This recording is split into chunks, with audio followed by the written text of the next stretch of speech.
welcome to games industry. We have Wes here today with us. He's a graphics/game/narrative designer, and he's going to talk to us about pen and paper role-playing games. But first, we're going to have a little fun introduction to this whole thing. Because, you know, as someone that works a lot with narrative, how am I supposed to start a talk about a fun little story? Captain's log. 4th Vastus, 2832. Day 26 in. Surprise, surprise. The universe is still just as empty and lonely as it was the rest of the month. Nothing much changed. Well, save for the fact that I think I've forgotten what it's like to not be hungry anymore. Breathing has steadily become more difficult too with the lack of oxygen around, but I'm trying not to focus on it too much. You know, panicking about it is just going to drain what remains of it even faster. The navigators told me that it was only going to be a month, I believe, of drifting through space for our ship to reach the nearest station. I sure wish that any of them were awake right now, just to double check it. Then again, if any of the crew was left out of cryo, then we'd have run out of food and oxygen a long time ago. So I should probably just stop complaining about it by now. Wasting air and whatnot.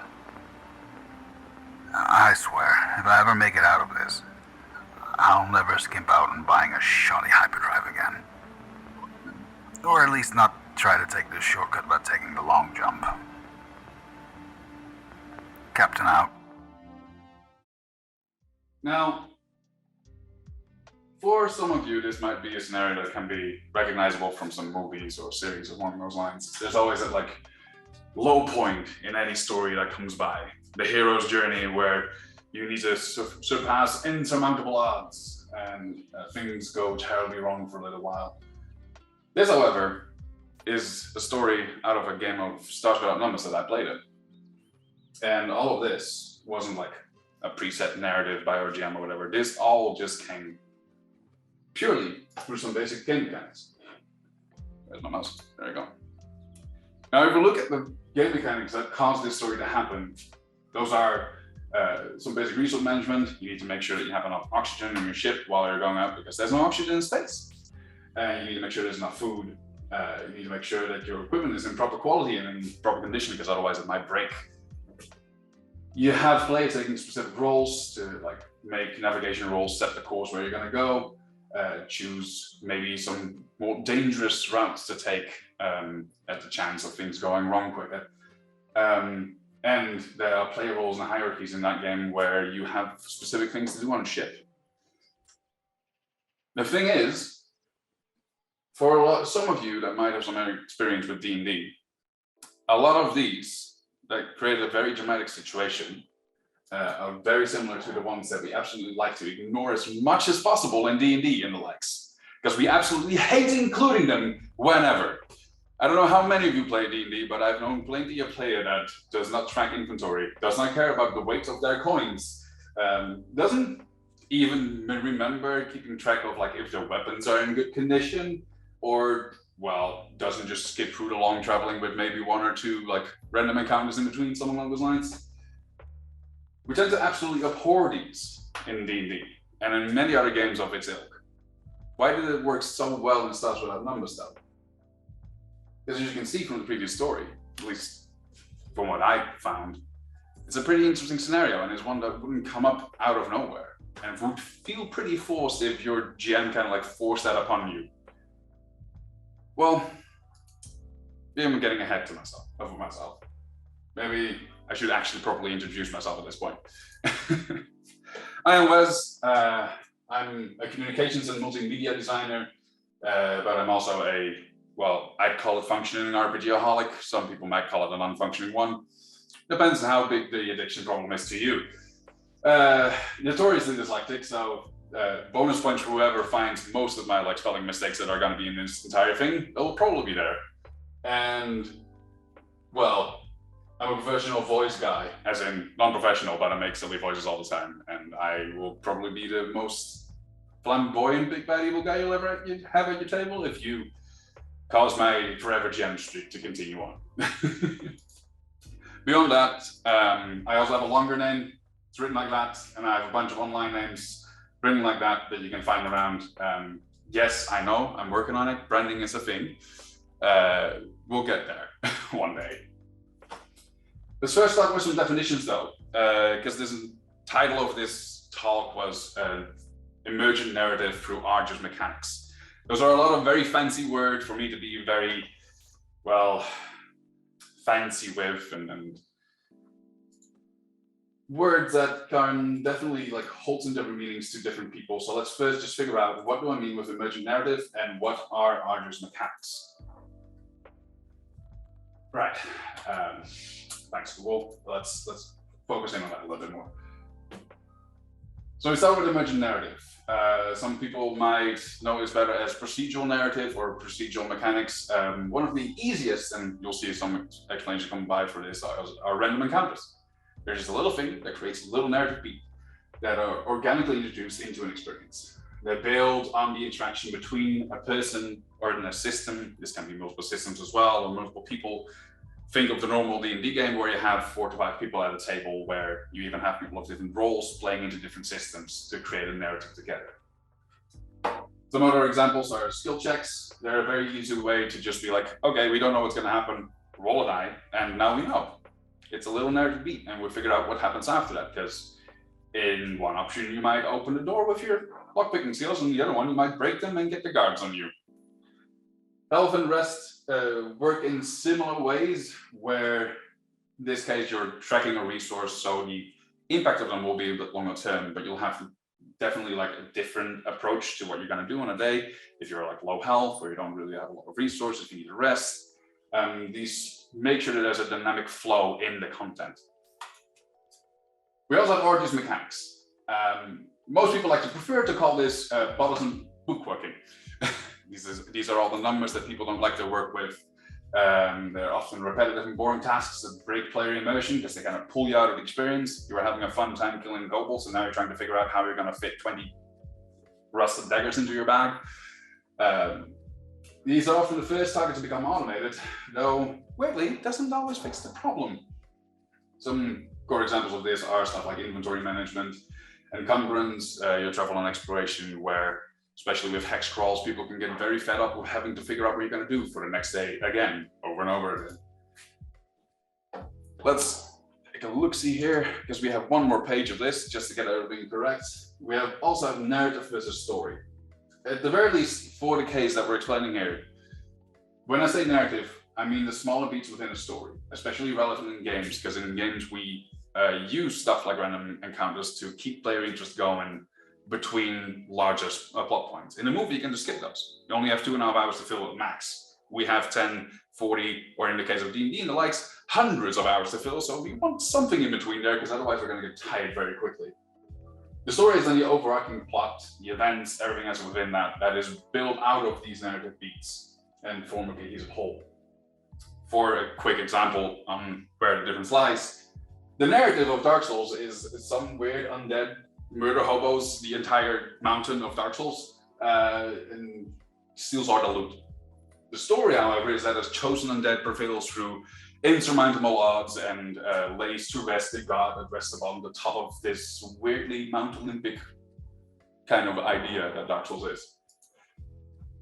When it comes to mechanics versus systems, these are words that I'll be using a lot as well. Mechanics are a set programmed reaction from a machine, as it were. Just a single like focused point, while systems are the collections of mechanics that together fulfill a function. As an easy example here is a car where a single piston in your engine has a single function, while the entire engine is a system combined of many of these mechanics to make it in this case, create energy and propulsion for the car to move and do all the things it's supposed to do. Now, before we proceed, eat these words. Much of the upcoming, we'll be talking about emergent narrative through mechanics. In reality, emergent narrative is generally the product of a system of mechanics working in unison. However, most of the time, this is built around a single core mechanic, and that's what we'll be focusing on in this case specifically. Let's take a look at our glacier of lost potential. Going back to that arduous mechanics and stuff like inventory management and the likes. These are the influence that arduous and emergent mechanics have in most games. They either get ignored, or the few that are like manageable will put in, but we kind of like leave them on the wayside.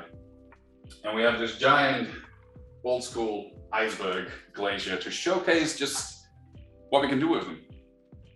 As showcased in the story at the start, there is many a hidden narrative, a dramatic note, a tension-built scene that you can pull out from just interacting with these a little bit more. Most of this talk then is also going to be focusing on where these narrative beats lie and how you can bring them out, and how we can make sure going to the future that these mechanics that have such potential are easier to accept for people. How you can design them in a way that people have an easier time doing the work and not feel bad about it if we can. Let's see. Let's go dive deeper. Start with emergent narrative. This is our first stop where we'll go through talking about the inherent tension that we can build through these mechanics, the agency and consequences that are required with these to make them work, the dynamic narrative that they'll create over time, and the mechanical reinforcement that will strengthen the stories that we're trying to tell. The inherent tension means that the system organically introduces drama and tension. This is one of the main points, the ones that we probably already recognize. These are bringing drama, conflict of interests, which are often representation, and bringing tension, arising pressure that tends to build over time. Like I said before, games especially rely on this since we have so much empty space to fill.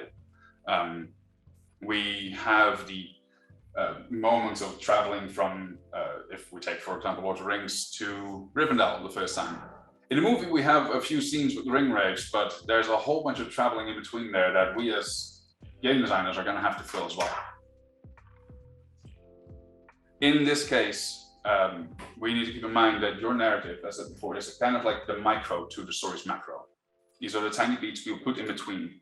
Because if you take a look at this tension arc in the story, this is what there's multiple versions of this online, but in general, if you build a story, you have your inciting incident, tension starts to rise from there until you hit the climax, after which everything's done and over with, and you'll go to your epilogue, kind of like lowering the tension again. However, if we zoom in specifically in this part and click the right thing and not Cortana, I'm terribly sorry. There we go. We'll see that often what seems like a very gradual curve turns into a few little bigger bumps of the first time something big happens, like the first real big fights, or a moment where your protagonist gets badly hurt and has to like retreat from a fight. And even this, when you zoom in again, this is where you get to your narrative that we're used to. These. I heard something. Is everything still okay? It's not a consequence. Someone joins the talk. We can mute that. Good. I was like afraid that I maybe clicked something that turned things off. But as we zoom in once more, you see that even those are often built out of tinier rises and falls in tension. In many ways, if your tension bar looks like a roller coaster in a game, you're surprisingly close to what you want. Rise and fall. Make sure there is some tension, then build it down again so that people can recuperate from what just happened and slowly keep building it up and building it up. Moving on, let's have some examples of this. The first easy one, random encounters. We all know them, we all love and hate them. It really depends on where you're using them. They create drama through conflict. The players want something, often it is to get somewhere or to stay hidden, and the progression will be blocked because there's something along the way that will force them to take a different kind of action. Obviously in RPGs, you're a bit broader in your actions. We'll get later to that. But they're a very quick and easy way to create some tension, to create some drama, and to make sure that the story has an adequate amount of rise in interest. What on is stress? This specific example is from Darkest Dungeon. Stress is a continuous rising statistic in this game, which can spell either good or bad things, depending. Whenever your stress reaches a certain threshold, you'll either get a, I forget what they're called, affliction, or a boon or something along those lines. You can get something good or get something bad out of them, but get too much of it and you die. Well, this one generally doesn't focus as much on the drama, on the conflict part. This one is really good at building tension, rising tension over time. And for one more RPG mechanic, For those who know Blades in the Dark, you might recognize this. This is the harm in that game. They don't have hit points like we are used to from D&D. They have 5 boxes. If your first and second level wounds are filled, your next one is going to be a critical wound, and you're going to need help. These will take a long time to heal, so these, especially during heists, will very quickly rise up to tension, because anytime a roll goes badly, you might end up getting hurt. And whenever you get hurt, it's going to be more difficult to make a roll the next time. All of these create mainly tension with some very specific drama at the end, as something goes badly with a character getting an abusive trait, or potentially getting a level 3 harm, where the scenario starts to change because suddenly now there is a different course of action we need to take to literally rescue someone or take care of them. The next is agency and consequence. Creating meaningful choices with tangible repercussions. You need both for the mechanic to have value. Without agency, your players will get frustrated. They can't do anything about it. They're just getting dragged along with whatever you need to. But without consequence, your players will lose interest.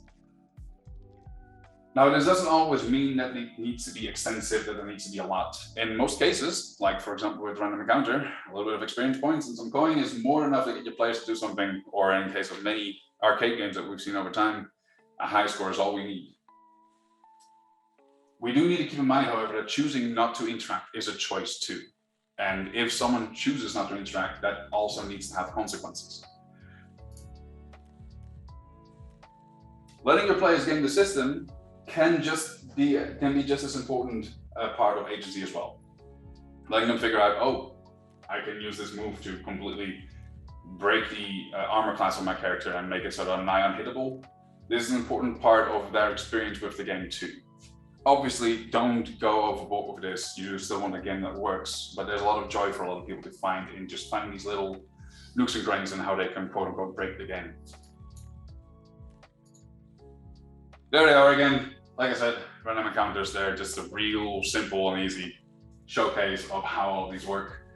In this case with random encounters, especially in RPGs, you have the option to run away. You get to know about an encounter before you're in the middle of a fight. You can choose to not interact with it. Random encounters can just be a social interaction.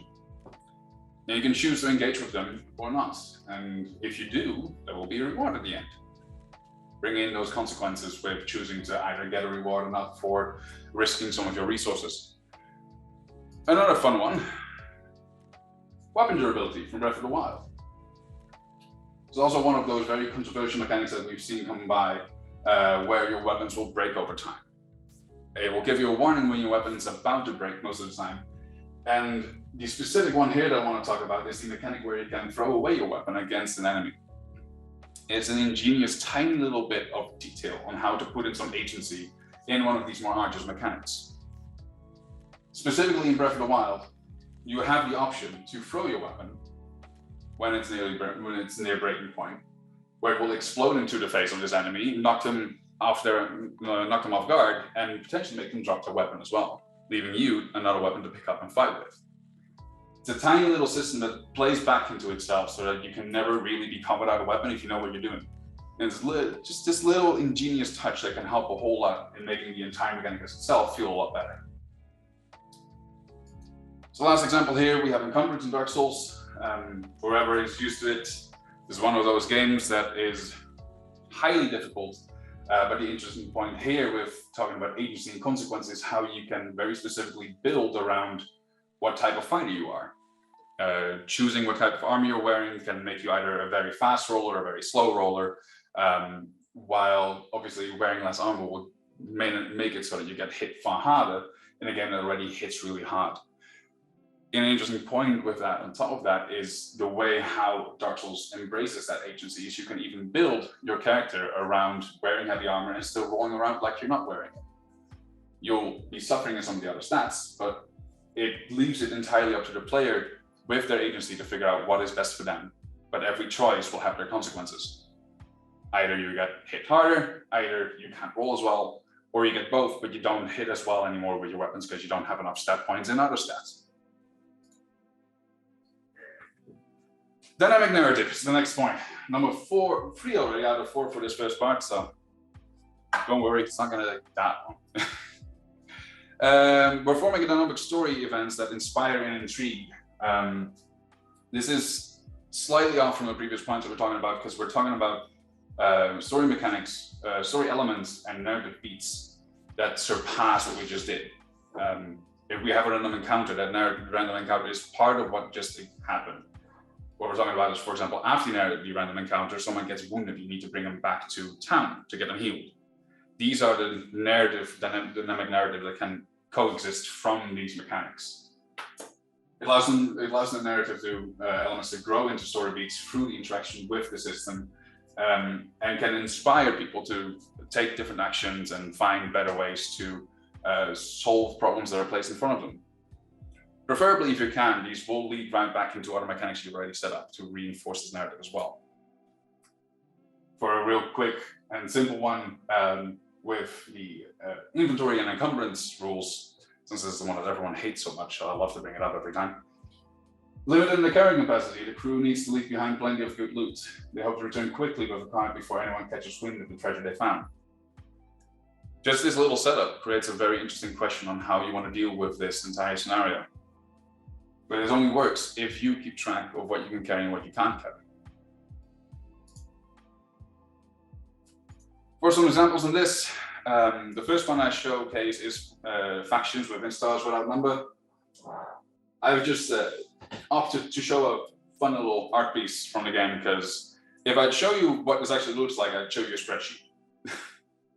Stars without number is a bit more math heavy on the end, but what it does is it gives the GM a sub-game to play on their own. This game will have factions that have all different stats, different tags, different categories, different equipment, and will essentially be fighting against each other with the GM overseeing the entire setup. This is called the faction turn. Once every month, the faction turn will see if factions get destroyed, if they grow, what interests they might have grown over time, which will then impact the rest of the narrative and the quests and storylines that your players will go on. Another easy and quick explanation, well, example, not explanation, is just the simple combat difficulty in Dark Souls. With the slow and deliberate animations that they use, the high damage values, and the one versus the world outlook, the design behind the combat in Dark Souls starts forming little narrative pockets to try and overcome this one target you have in front of you, to try and beat this one boss, to perfect this run, to try and get to a safe point. But even smaller than that, moments where you're running out of your healing resources and need to try and find a way to survive to the next bonfire with whatever else you have left in consumables. Lastly, in this end is mechanical reinforcement. Don't just show and tell, let your players experience and feel. The unique strength of gaming is that in all its forms that it has of other media is that we can do more than just show and tell. We can build mechanics to make people feel similar feelings as that we're trying to portray on screen or at the table. Breaking up your themes and narrative through this backing up your themes and narrative through this mechanical interaction, and allowing your players not to just see and feel this, but embracing, I'm going too fast, sorry. Using mechanics, you can start building tiny pockets of experiences that people can truly experience. I think I have to go to the examples with this to properly explain it, because I wrote this down, but it doesn't make sense in how I wrote it down. Needlessly to say, with games, we can give people options that make them feel actually properly special.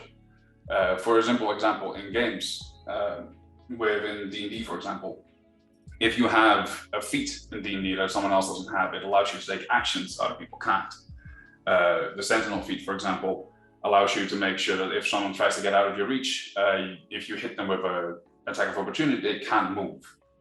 These tiny pockets of mechanics can let you reinforce a specific feeling that you can have as a character, but you can do this on a grander scale as well. Using mechanics like, for example, in Blades in Dark and Darkest Dungeon to reinforce the hopelessness that the world has, to showcase how low the value of life can be for characters that you're playing as. The important thing to keep in mind, however, is that you need to keep your players safe with this. Safety and consent are important, especially when applied to an RPG at the table, because we're all humans and we're all fallible. Darker subject matter can be very interesting to explore, but we need to make sure that it's in a way where everyone is aware of what they're doing. And we need to make sure that whenever they're doing something dangerous, it should feel dangerous. It should never be so. A very interesting showcase of that is the game Dread. It's an RPG where you don't roll dice. You instead pull blocks from a Jenga tower. This is a horror game, but obviously we don't want people to be actually terrified. We do want the feeling of tension though. And that's what Dread does through using Jenga instead. Every time you undertake something dangerous, you have to pull from the table, from the tower. If you do something exceedingly dangerous, you might have to pull 2 or 3 blocks from the tower. Another way how we reinforce through mechanics is Resident Evil. Resident Evil is a survival horror game. You have to scrounge for ammo, for healing items, but you can only take so much with you. This is where the slot-based inventory that they're using really reinforces that idea that you only have so much you can carry with you. Especially when you get later on with stronger weapons that might help you in a pinch, they often take 2 or maybe even 3 slots. You really need to take care to manage what you put in there, because without some of the items, you might be in a really bad spot. I talked about it before as well, the value of a hero in Darkest Dungeon is relatively low. One of the ways it showcases by how easy it is to die, and the RNG mechanics that are in the game really can just have you lose an entire party on just a few bad rolls. Meanwhile, back in town, new heroes cost nothing, and there will be new ones every day, more than you can ever hire. The point of those mechanics is in part to showcase how dangerous and how damaging it is to live the hero's life, but it's also in part to showcase how cheap life is in the world that they're in. And one that most people will probably know, and the best example I can give of this is just a simple advantage and disadvantage in D&D 5e. It's a really simple system. It doesn't per se have a lot of depth, but just it on its own is so broad and so easy to apply on everything that it's so much easier to just give a little mechanical boost to whenever a player does something to set them up in a better position, or whenever they're caught unaware or in a bad position. You're kicking over a table and standing on it like a swashbuckler trying to fight your opponents. You have advantage because you have the height advantage. You're caught in between an alley, you have the disadvantage because you're in a narrow alley and you can't really move well. It is so broad and so easy to apply. There's a reason why nearly every RPG since then has adopted it in some way, shape, or form, because it works incredibly well with the improvisational systems that RPGs apply. Now, arduous mechanics. These are what we're here to talk about originally. These are the mechanics that we don't want to deal with. They're too bothersome. Stuff like inventory management that aren't worth working with to most people. Let's take a look at what makes bad design. Let's take a look at what can make them worth it for people to play with. Let's look at some ways to hide how much work it can be and to make it feel like a far better experience for most of your players. And let's see why we might want some of our mechanics to be arduous and difficult. First on bad design, main bad design being that I haven't drunk enough, so let's drink some water. There we go. Let's do a little experiment here. Let's set up some base rules. And where's my mouse? There we go. So let's say we need to keep constant track of a 2 to 3 digit number written there, some just showcase it. And we have a plethora of resources that have their own quantities that we need to keep track of, that are capable of influencing this main resource as well. And let's just add the main resource having a certain threshold. So if we reach that, These will severely penalize the player. Does anyone have an idea what I'm talking about? Because I think a lot of you might be thinking of, because I might have set it up already, inventory mechanics. But I would be lying. If you take a better look at D&D itself, this isn't that different. You get your HP, which especially once you get to the higher levels, can easily reach up into the 200s if you're a barbarian, but will generally at least break around the 100 hit points level. You have a bunch of resources, namely your class skills, your features, etc., to use that are often on either once for a certain amount per short rest or long rest. Not even talking about spells themselves, which obviously are even more expensive than that. Of which some of them might, for example, give you temporary HP or can let you heal people, working on that burst resource as well. And if you hit a certain threshold, mainly 0 HP, you're gonna have to make some death saves, and well, your agency is taken away, you're not doing anything, and now you're just making everyone anxious about what the hell is going on. It's interesting how so many of these things coincide with inventory mechanics and encumbrance though. But weirdly, no one ever seems to complain about combat in that way. So let's take a look here at what the differences might be. Because you see, combat has way more around it than just those few mechanics.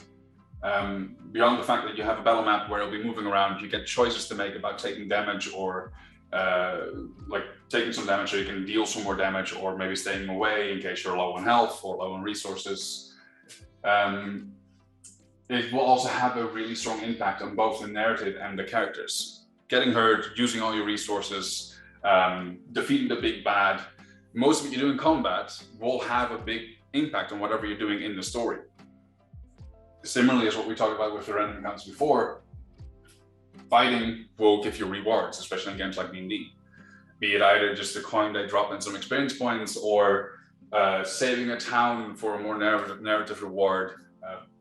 Whatever you do, most of the time in combat, there will be some kind of reward to make you feel better about what you just did. On top of that, there's a pretty high level of abstraction. We aren't built out of hit points, last time I checked. I didn't check recently. I don't feel like checking it anytime soon because it seems like it's gonna hurt. But similarly with all the abilities that we're using, the attacks that we're making, all of these are highly abstracted because we don't know how to do all of that. Meanwhile, if we have to keep track of inventory, we have to make a list like we'd have to do if we're working in a warehouse. We have to keep track of all of their pounds, like their weight in pounds and the amount that we're keeping with us, as if we're doing it IRL. There's no abstraction there. But if we ignore inventory, we've already seen there's not going to be much that changes. We lose some of the potential stories that it can tell, but there's no way it's going to further impact the story. While if we remove combat, we barely have a game left. Interacting with the inventory mechanics, however, if you do want to give it a try, has a way higher chance of penalizing your player than it ever has of giving them any rewards. And as I said before, with the fact that we don't have any abstractions, have fun explaining how pounds work to someone that isn't from America.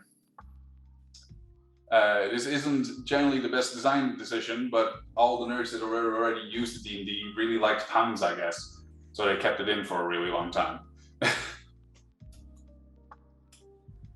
But as what I said before, what about optimization? Sadly, a computer can't save something that's already bad. Optimization can do some of the arduous work, definitely. And in some cases, that can make a mechanic more interesting or more fun to play with. I myself have found encumbrance in D&D at least more manageable if I use an Excel sheet. But then I give up because I don't want to have too many tabs open, or if I'm playing at a table, I just don't want to have my laptop with me. But at the end of the day, a mechanic will need consequences, conflict, impact, reward, at least any of those for them to be interesting to play with. If they're not interesting, it doesn't matter if you optimize or if you put some optimization on any of the arduous parts. I mean, just look at all the mods that we made for games like Skyrim and for The Witcher and Fallout, where you very conveniently don't have an equipment load max anymore. so you can just pick up everything that you walk by. This is where we get into equivalent exchange. If you make your players' lives more difficult, then that effort must be rewarded. There's a give and take here. Well-designed arduous mechanics make the player's life harder, but they do so for a reason. Exceptionally well-designed arduous mechanics will even do it in a way where most people won't even be annoyed by them. Most of the time. No matter how good your reasons though, without your player buy-in, it will never have the desired effect. You'll need to give them something that makes it worth playing with these systems. If you take a look, for example, at Blades in the Dark, Blades in the Dark has stress. You can burn a stress point to increase your odds of success. You get an additional die on top of whatever you're doing. This makes even the thing, no matter what, even if you're the worst at it, you still have a 50% chance of making it. You only have 9 slots though. It's pretty difficult to get back all of your slots. And if you ever get to the last one, you're out of the story for a little while and you're traumatized now. Get too many traumas and your character is essentially dead. Oh, I clicked the wrong thing. There we go. Torchlight in Darkest Dungeon is a really good one for this as well. Torches are a limited resource that you need to take within a dungeon with you. You only have so many of them, depending on how many you buy, but increasing the torchlight will lower the difficulty in already a really difficult game. Decreasing the torchlight though will give you far more loot. This is one of those tricky questions for people that are new to the game. And then you see people that have played this for a long time and know that heroes generally have little value. So they just go to the recruitment center, grab 4 new heroes that haven't leveled or anything, just throw them into a dungeon without any torchlight and just make sure that one survives. And you're rich. Interesting how just the mechanics on their own can turn you in Jeff Bezos.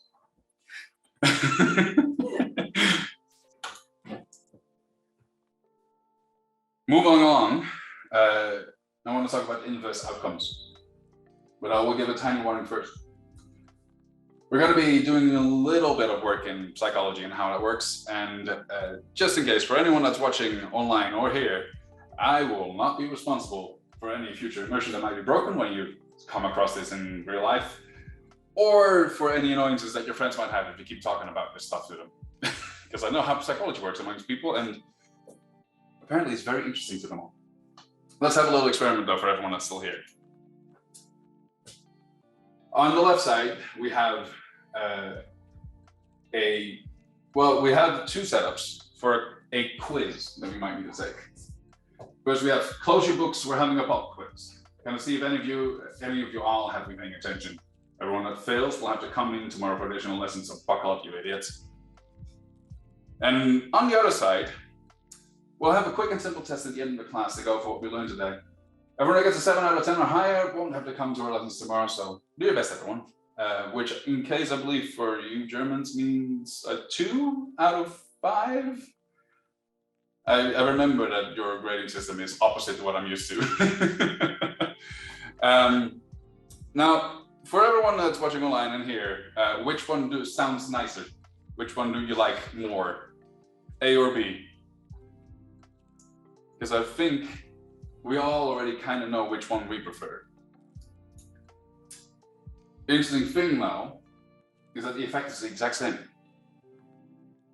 All we're doing is we're taking a test to see who's going to have to come to class tomorrow or not. The approach, however, is completely flipped around on either end, where the first gives complete emphasis to the penalties that will be placed upon you. The second just gives focus to all the rewards you might gain for doing your best. The same will apply to nearly any design you're ever making. And either of them are viable depending on what you're trying to do. Rewards tend to be far more viable in the long term. These emphasize player accomplishments and tend to positively influence player agency. You make the player feel good. They like to do more of it. It releases a little dopamine rush in our brains, and we like those. Penalties tend to be very effective very quickly, but they're very draining in the long run. If you keep them up, if you overexpose your players, they tend to make them either very avoidant of such things or become very aggressive to them. trying to get it over with as quickly as possible and prevent any further penalties that might be placed upon them. It might seem like rewards is always the best option, and in many cases it might definitely be. Penalties are there for special situations, like if you have a specific area in a world you're trying to design that is very dangerous to people. This is where you might want to play with penalties more, because it makes things feel more dangerous. It makes elements feel nasty in a way.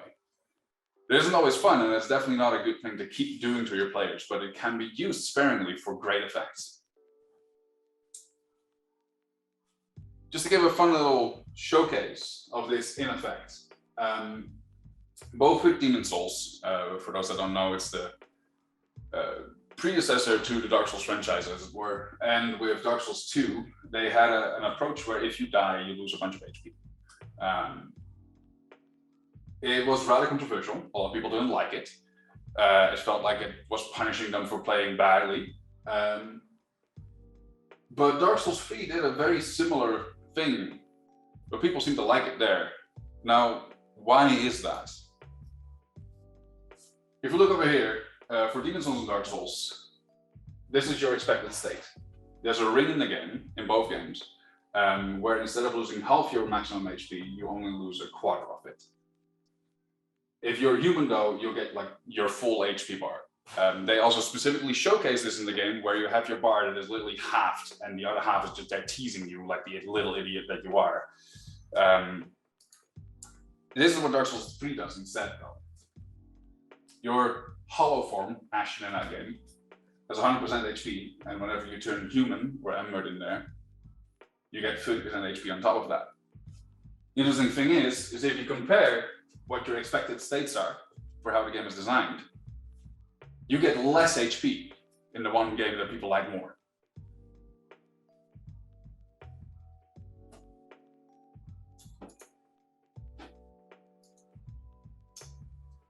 This is how inversing your outcomes can very quickly influence how people look at your mechanics. And this is, well, people don't like encumbrance. Often when encumbrance gets implemented, there's two options. There's a simple version. Here's the limit to what you can carry. If we put anything more on you, a single grain of sand, your character stops working, flies off out into space, and glitches out of existence. Because that can't happen. You are immobile, you are currently not a character anymore, until someone takes that one grain of sand off of you.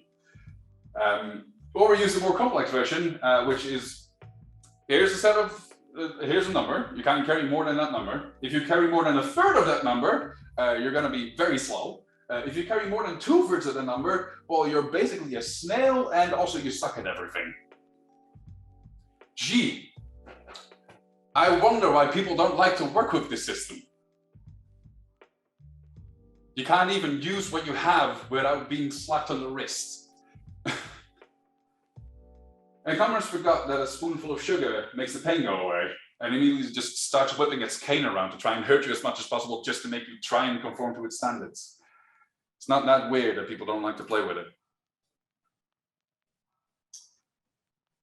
Let's move on to the last section of arduous mechanics.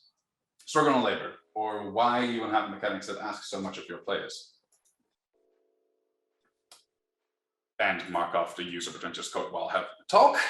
Off my bucket list, John F. Kennedy once said an entire speech about going to the moon. The important points being obviously not because they're easy, but because they're hard, for we intend to win. Take that for what you need. I've done my pedantic talk thing that I need to do here, but it is very much true. Many things may be a chore, they may be frustrating, but they sure as hell keep your attention. But why though? For as far as I found, there are three main reasons to make a mechanic arduous. The conqueror, the greater the challenge, the sweeter the reward will be. Empathy, using mechanics to convey the themes of your design. And guidance, to teach your players the best way to play without tutorials. I don't know why that's still there. It shouldn't be. Don't pay attention to that. Or I don't know. It's funny. look at it again because it's funny. So look at them in a little bit of a closer light. The Conqueror, the satisfaction of overcoming odds previously thought impossible, the sense of pride of seeing how much better that you've become over time. Looking at a lot of players when they start playing something like Dark Souls or Celeste, and then how differently they play when they've reached the end of that game is a very interesting and often very satisfying element of the game itself. This sense of mastery, this sense of I've become good at it. And let's be fair, we all like to brag a little with the streak that we just got. I'm not gonna lie, I got all the strawberries in Celeste. They don't do anything, but it's cool to say I got them. This is by far the simplest though, and it will take a lot of work in both playtesting to balance this properly, to make sure it keeps player interest. But also keep in mind, games like Kaizo Mario and I Want to Be the Guy exist. There are always people that will see a challenge. They don't care how bad or terrible it is. They want to finish that challenge. It's a very strong feeling that people will have sometimes. Next one is the empath. Design strengthening the narrative beats of your game by putting emphasis on the struggle that you or your player are going through. This aims to make the player feel the emotions that are tied to the theme with, for example, once again, Darkest Dungeon, never get attached to your heroes. They die a lot, always. If you get attached to them, you're making this game far worse for you because, oh boy, your heroes will they can either stress out and get a heart attack, they can get killed by just a few hits in a row. There's enemies that will just completely absorb a character whenever they want to. Just gone, you just rolled bad. Now, is that fun? For a lot of players, most of the time it isn't. But does it convey how difficult it is to survive in these dungeons, how cheap life is, how much of a effect it has on the psyche and on the well-being of these heroes? It definitely does. And this is one of those difficult ones to balance because you do not want to make the player too uncomfortable. There needs to be enough to pull your player back in, to make it interesting, to make it fun. But it can definitely help you tell very strong stories. The last one is the guide. The guide attempts to get the player into the habit of playing towards certain styles and can be linked together to form a core gameplay loop as well. This can be as simple as putting some high-level monsters in a low-level area to block off the next end game progression, just to make sure that people don't go there yet. But one of the most interesting and fun examples is from Hollow Knight. That little guy over there, Cornever, is the map-making NPC in that game. And he is very well designed to make sure that you, as a player, get into the habit of discovery and exploration that entire game is built around. See, Hollow Knight doesn't give you a map at all. When you start the game, you have no map at all. You just run around until at some point you find Cornever in the main progression path for this specific map over here. It's the very first area you'll go into. Every single instance after this, he'll be hidden somewhere. But he hums a little tune, and whenever you get close to his location, there's cute little strands of paper spread around. Every single time, in every level, you'll need to find him by following whatever trails he's left behind for where he's hidden, forcing you to play more into the discovery part of the game. When you found him, he doesn't just give you the map. You need to buy the damn thing. So you better make sure that you have explored some of the land before this, because otherwise you won't have the money to buy the map. And then you have finally bought the map, and then you get that one, the one that's unfinished. I mean, it helps, it gives you some direction, but it sure hell doesn't show everything, especially if you look at what the map looks like when you're done. No, you first need to go back, uptown to somewhere else, explore some more, and buy the quill, so that you can start filling out the map yourself. But map just doesn't fill out. You need to explore stuff first and discover new areas before you can put them on your map. On top of that, most of the important locations will have pins for them, but you'll need to buy those as well. More exploration. Every single beat, every single mechanic tied to this system plays back into the elements of discovery and exploration within this game. And it does so for every single level, allowing you to get a simple start into an area and start building up a habit for every single area you come into afterwards. Find the map guy, buy the map, go back to your resting place so you can fill out the map, get a little bit of an idea where you are, start exploring a little bit more of the area so you can fill out your map. And once you have every area, like figure out where all the special places were so you can come back for them later if you have one of the upgrades that helps you open up a path like that.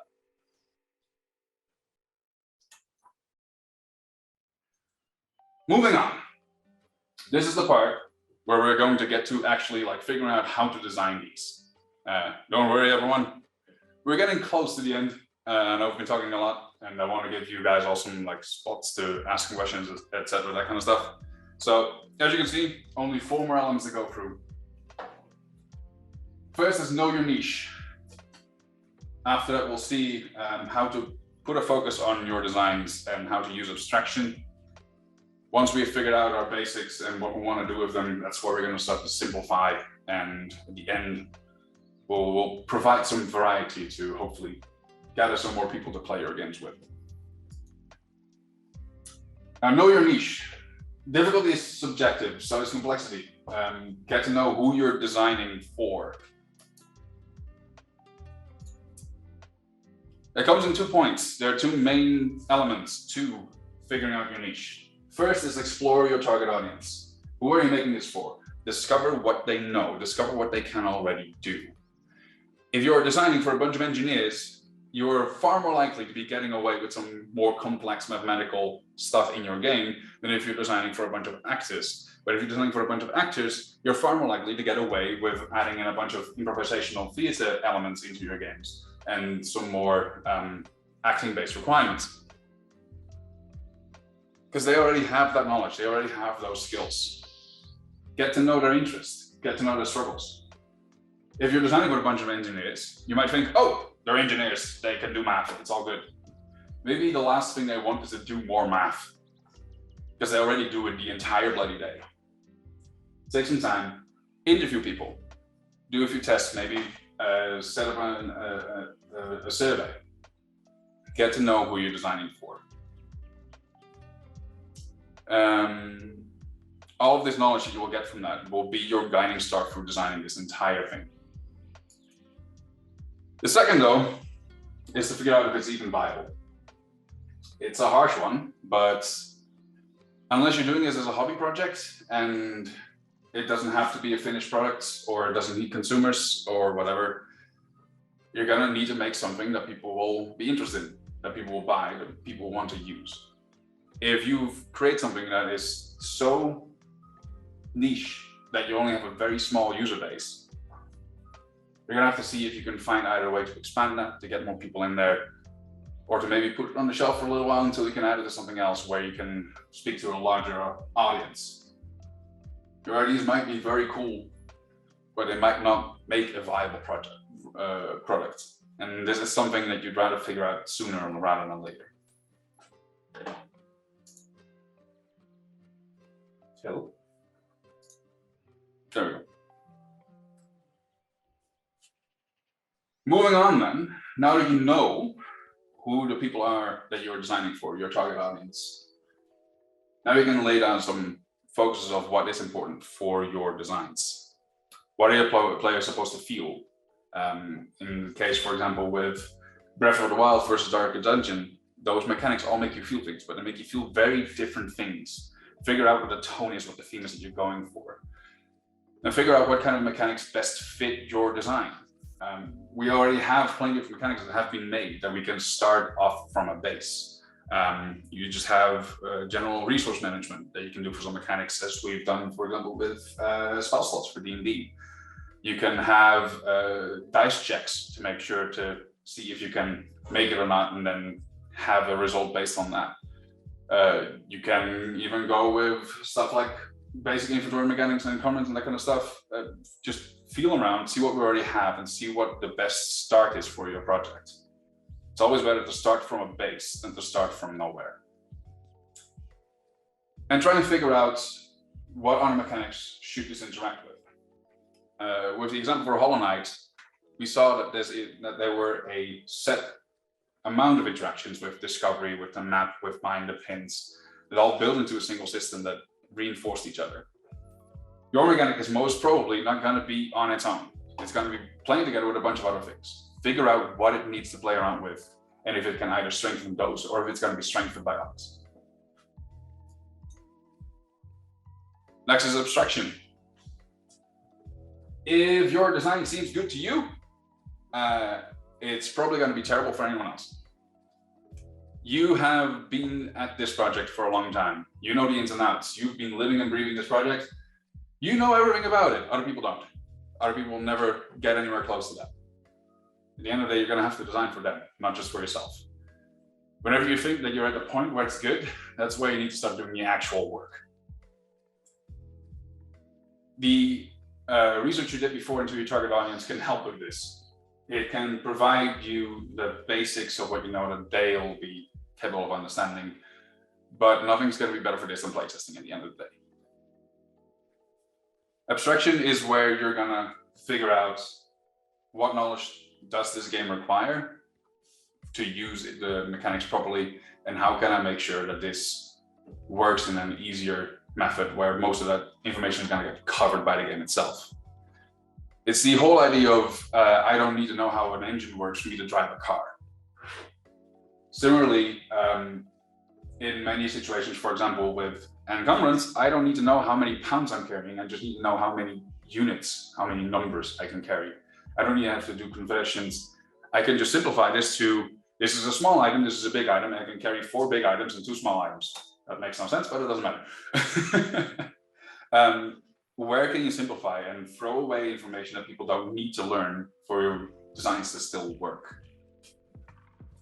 Find less cumbersome ways to represent sometimes the same idea. A really easy way I found to do resource management in D&D is just to give people a single die. Give them a D12. Whenever they shoot an arrow, if they roll a 2 or lower, the die shrinks. Then they have a D10, a D8, a D4, a D6, and a D4, and after that, they're out of arrows. That way, they won't have to track every single arrow they shoot. They just roll the die with whatever they do for their attack already. They don't have to pay attention to it unless it rolls a 2 or lower, which takes away a lot of the arduous bookkeeping that people don't like about keeping track of their ammunition, for example. Some examples of how to do this. We're specifically looking at inventory and encumbrance. It's a theme. This is the one thing that people always hate, so it's one of the pet pleasures for me to show people that it can be done properly. Treasure hunting, just track valuable resources, so treasure. They must be placed in a Resident Evil style grid. Find the best way to take the most loot. For some people, that might be more recognizable as Diablo. Everything will have a value, what it's worth. Your idea is to get the most loot out there. Try and find out in what way you can fit the most loot with you that's worth the most, and take all that with you. All else is basic equipment and isn't tracked. It's just treasuring equipment. Just go like Indiana Jones, and whatever you need, you already have it with you, you'll find it around you. Instead, if you do this for combat, only track your equipment items. Items have slots and a weight class, and different stages of encumbrance, each allowing for different fighting styles. This is probably for some people very recognizable with Dark Souls that we always all come by. For pen and paper RPGs, you'll have to make some adjustments, but it follows the same basic structure, where you're not going to have to worry about all the shit you're carrying with you. You just have to worry about what your fighting equipment is going to be. And let's see. Another option is survival and exploration. You will have to track your basic survival resources, food, water, etc. by the amount of days that you'll still be safe. So I have 3 days worth of water, I have 2 days worth of food. Each resource will affect the other. If you're running out of water, then you might have food that can provide some sustenance in that way. If it's warmer, if you're also tracking temperature, then you might need more food and water. Or if you're in the cold, it might make things more difficult. And on top of that, you'll have an adventurer's pack that can be used the next amount of times to get any item you need. Because you, the character, is an experienced adventurer and a survival and exploration expert. They would have known what to take with you. Players won't. Most players have never set foot in such unscrupulous areas. They wouldn't know to take patents with them or an extra 50 feet of rope or whatever. Just give them a bag that will give them whatever they need at the moment and make sure that there's only so much they can take with them. All of these play more with agency, play more with rewards and consequences, and play more with, I forget what it's called, and I don't want to go back to all the slides, but play more with the elements we talked about before than that normal encumbrance and inventory tracking does currently. And can probably leave your players with a far more interesting experience and help bring some of that dynamic emergent storytelling back into your game. The next part is to simplify. Don't hide the forest behind your trees. Make your design as simple as possible, and then a whole lot more. Is there any part of your design that doesn't strengthen the narrative? Cut it out. Are all the numbers that you're using as small as possible, and preferably in whole numbers, because people really don't like decimals. If you don't have to use them, don't use them. How often does your mechanic get triggered? Can you make it less often? Is this something you have to do every time you attack? Is this something you can do just at the end of combat? Is this something you can do at a rest, at a long rest, the end of a week? And do all the players need to use this mechanic, or can it be delegated to a single player? If there's 5 tasks to do and you have 5 players, having all 5 players do each of the tasks in a row will take a lot longer, will become far more of a bother than if you just let one person do one task while the other one does the second, third one does the third task, and the fourth, and the fifth, all at the same time. It's always easy to be like, no, but this is simple. Like, the numbers just go there, and this, it all works that way. But you know the ins and outs of your system. Other people don't. There are moments where you can leave some of that complexity in, but you can leave those for when we get to adding variety later. You want to make sure that your mechanics are as easy as possible to pick up. That doesn't mean that everything is super simple.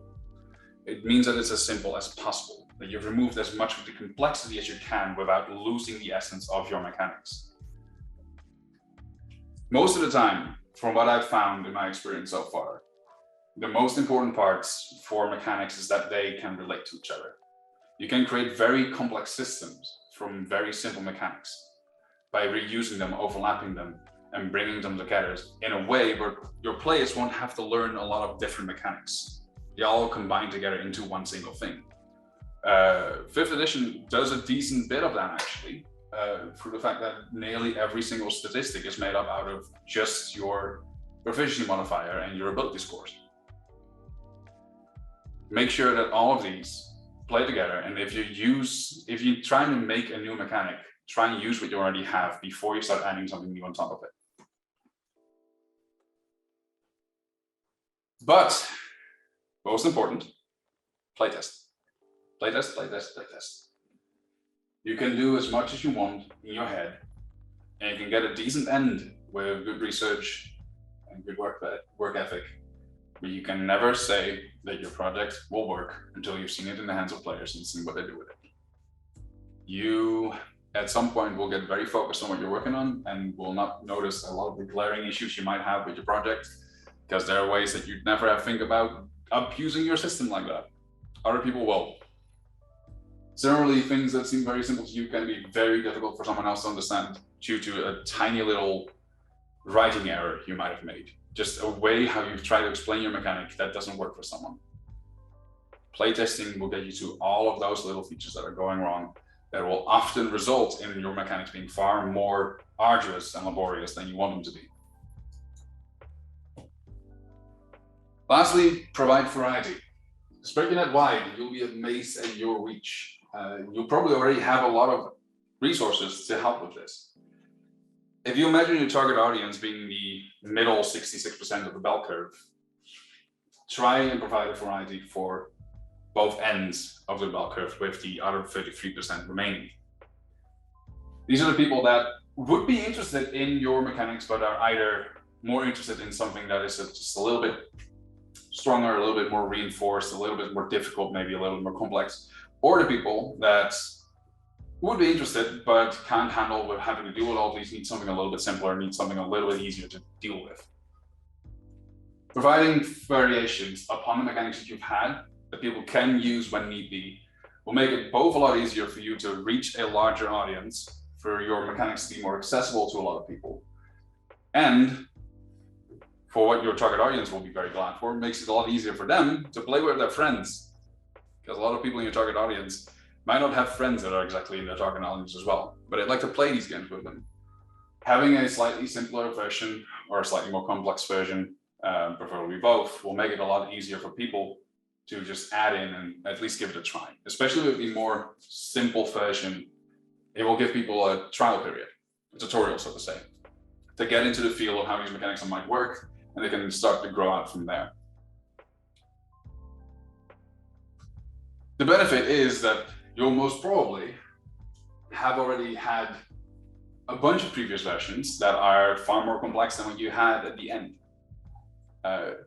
It's generally relatively easy to redesign those to be one of your variations. Keep in mind, however, there are reasons why those were rejected. Just because they're more complex doesn't mean they're done. They're going to need the same amount of attention and work at the end to figure out, okay, we do want it more complex, but how can we make this work in the best way possible with the least amount of hiccups for this tiny variation group of our target audience? And with that, I think that's about it. That's the end. I know it's been a bit thrown together in that sense. It's been a busy few days. I do have some slides with some resources and inspirations that I pulled from that are animated in the wrong direction. Very interesting. These were some of the video games that I took inspiration from, that you can take a look at yourself as well to try and figure out where the archer mechanics come in play and what kind of effects they have specifically on narrative and on the player experience. And similar to that, I also have some pen and paper RPGs written down that do some very interesting things with abstraction, simplifications, adding in player consequence and agency to some of these mechanics to keep them interesting and fun. I'm not sure if we have a way in the vaults to put the slides in there, but I'll probably see if we can do something like that if people want them, but we'll figure that out later. Otherwise, it will be online at the very least so you can take screenshots. Let's go back to, where's that slide? There we go. That's it. Thank you very much, everyone, for listening, both here and online. It's been a lot of talking, so I'm going to drink a little bit of water, and if there's questions, I'm always glad to take them. Thank you. Anyone still in the chat? You can write in the chat, and Wes can see your question and answer it. Or you can just unmute yourself and speak freely. You will hear those questions. Or we're going to have ghost voices, maybe. We're going to have ghosts. Yeah. Let's see, how long did that take? About an hour, a little bit more. Surprisingly well timed. So my first question is going to be, since you mentioned that you got all these strawberries and Celeste, you got all the gold strawberries and Celeste? No. I'd like to brag, but I'm not going to brag that much. I am one of those players that I like to do a lot of difficult things because it's just a fun challenge. I get very quickly frustrated if you need to be perfect at something. Yeah. I have an ongoing joke with friends that I am part of the Covenant of the Reckless in Dark Souls, because I can do a lot of very difficult things. I can also very quickly lose focus and not pay attention and die. So if I need to be perfect and I can't die, that's not working for me, because it will happen anyway. And I get very quickly frustrated when it asks me to be perfect in that sense. But on the other hand, that does make it very fun for me to do stuff like randomizers and speedruns up to a certain extent. Maybe one day, though. Maybe one day. Yeah, I'm at the same stage in Celeste, so I still need to finish chapter 9 as well. It's way too long. got any questions? I haven't seen questions going by yet. Just a whole lot of claps, which thank you. Chat is way nicer than the people in this audience. They haven't clapped for me. Sorry. How dare all of you? Let's see.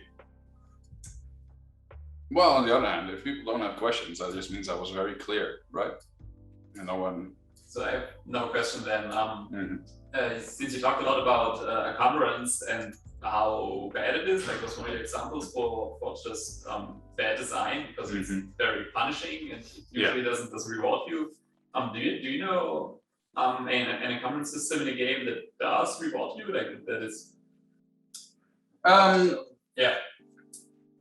From the top of my head, I can't per se think of one that's like full-on rewarding. One of the systems I'd like to grab generally as a like, this would be nicer to have at the very least, is how Pathfinder 2nd edition does it, where they have instead turned it into bulk and load, which are just like a big item is worth 6 and a small item is worth 1, so to say. And you have a maximum of 22 that you can carry.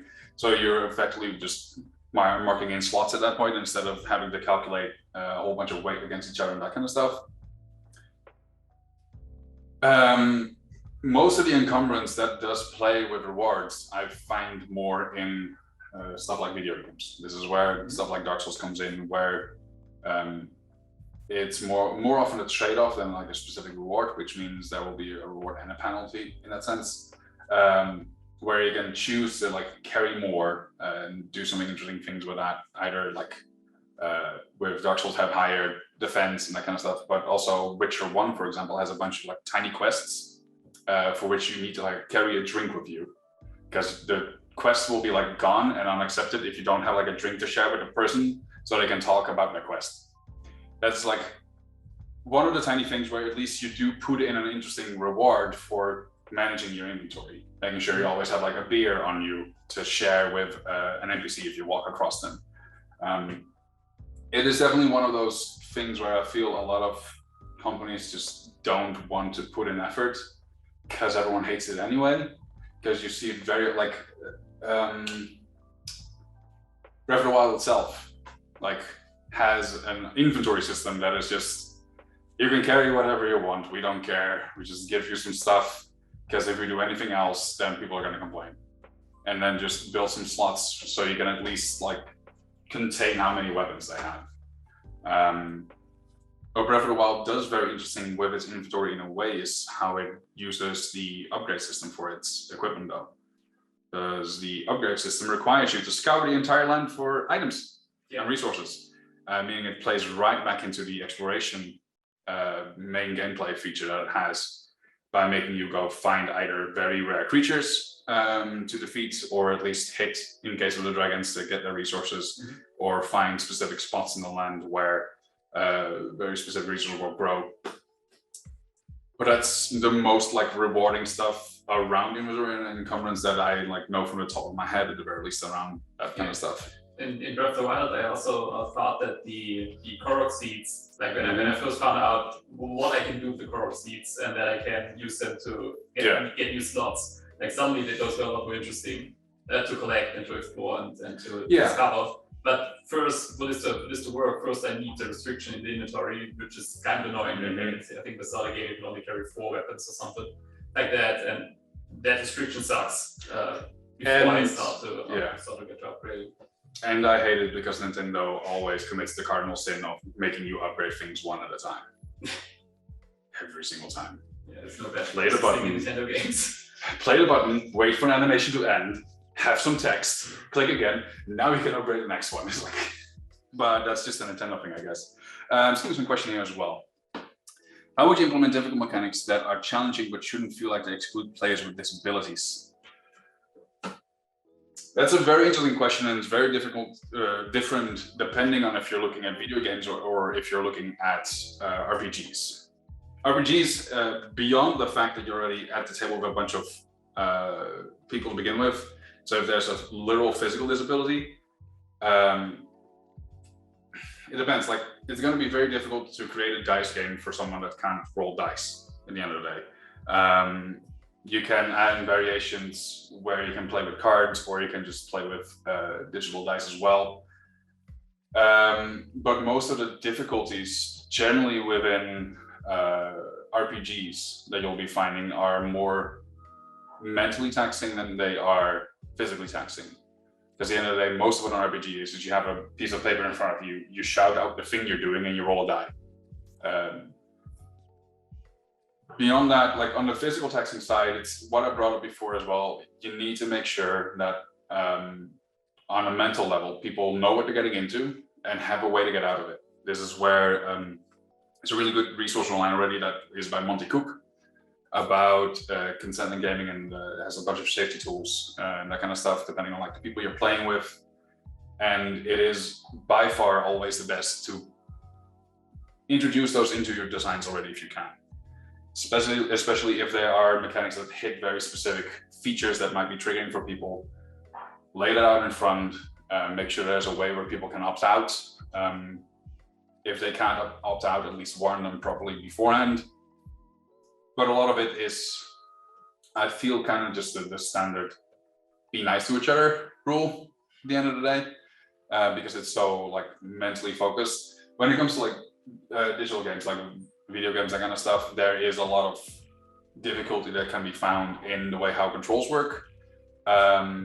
I believe there was a recent GDS talk from Insomnia Games, I'm not sure. I'd have to look that up, maybe I'll send something about that later. That talked about how they did it for Ratchet & Clank, the new version, because they have a whole bunch, like an entire suite of amazing tools for that as well, that can play into it. But the basics there are just learn more about the disabilities you're trying to design for. You can't design for things that you don't know about. If that was enough, let me know. If you want more, also let me know. I'm keeping an eye on the chat, but I'm seeing another question come by as well. You're still pondering about the slide where you mentioned varieties. I get why they're useful, but how would that look like in design?